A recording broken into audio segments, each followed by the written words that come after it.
Hey everyone, welcome back to my next episode of Real Sense Retirement. I'm your host, Isaiah Real. It's great to talk to you again. Hopefully you're staying safe. Hopefully you're doing well. In today's episode, I'm going to go over with you a presidential election outlook. Last week, I was on quite a few conference calls because now we're starting to talk about this election more. Last week we heard that Kamala Harris is going to be Joe Biden's VP. So we're going to start talking more about the election as the weeks go on. And so I thought this would be a good opportunity to share with you some of the highlights that I found from last week's conference calls. So let's get started. There's three things that I want to share with you today when it comes to these conference calls, three highlights that I think you, as investors, as retirees, as pre-retirees, should at least be aware of the weeks ahead of this election so that when it comes to you, when it comes to your money, you have some knowledge and awareness of, hey, perhaps some outcomes to come here in the future. So the first highlight I heard that was pretty important news was they were talking about, who's in the lead right now. The consensus that I heard from multiple different people were that Joe Biden right now is in the lead based off of the polls, but also too, these professionals said, let's take a step back for a second. They said, there's national polls and there's regional polls. They're saying they're starting to see more that the national polls aren't as accurate as they used to be. The people that they're asking to be in these polls aren't giving valid answers, but also too, they're not really willing to give their answers anymore. So they're saying the regional polls are starting to look more accurate. So if you have interest, if you're looking to see who's in the lead right now, perhaps you take a look at the regional polls instead. That may give you a little bit of a better direction as to, hey, where the country is leaning right now when it comes to the election. The second thing that I heard was what states are going to be important when it comes to the election. What states are going to be really these battleground states that President Trump and Vice President Biden are going to really fight after to decide who becomes the next president of the United States? Well, really there's five. The first is Florida, the second is Arizona, the third is Pennsylvania, the fourth is Minnesota, and the fifth is Wisconsin.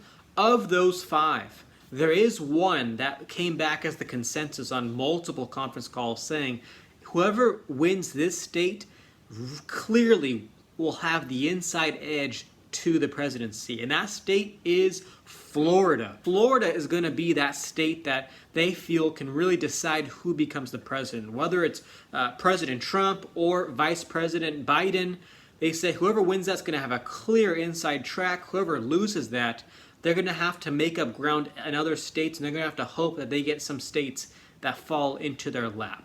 And the third thing I wanted to highlight to you from these things was investments. You didn't think I can go an episode without talking about investments, did you? Well, let's start with President right now, President Trump. If he were to get reelected, the professionals were talking about tech, specifically 5G, could be a big piece of his plan moving forward. Just like how we had Amazon, Google, Apple, Facebook, they were the kings of tech for the last 10 to 15 years. There's going to be some new kings of tech moving forward, and they're probably going to be part of that 5G revolution. And so technology / 5G is going to be a big sector to pay attention to. Defense, aerospace is going to be a sector to pay attention to. Trump's loved to support those guys in his presidency so far. Energy is in there too as well, and most importantly, infrastructure. With everything happening right now in the world, not only is Joe Biden going to want to do this, but President Trump definitely wants to build infrastructure, meaning buildings, roads, companies, all kinds of things to help grow the economy and grow these states back up. Infrastructure is going to be part of that. So technology, energy, aerospace and defense, and infrastructure. Now let's switch sides. Vice President Joe Biden. What sectors should we take a look at if he were to win? Well, they were talking about clean energy, so solar, wind, water is an option for him. Tech, 5G again, same thing, is going to be a big thing for him moving forward. Cannabis could be a big option for him if he were to get elected. And also, too, infrastructure. Again, going to be important for whoever gets elected into office. But those are the four sectors to pay attention to if Biden were to become president of the United States. And so I want to share those 3 highlights with you.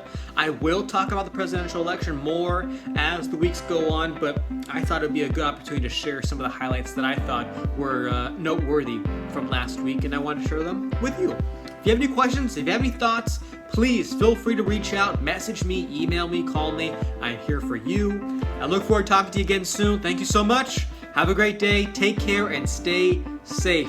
We'll talk soon.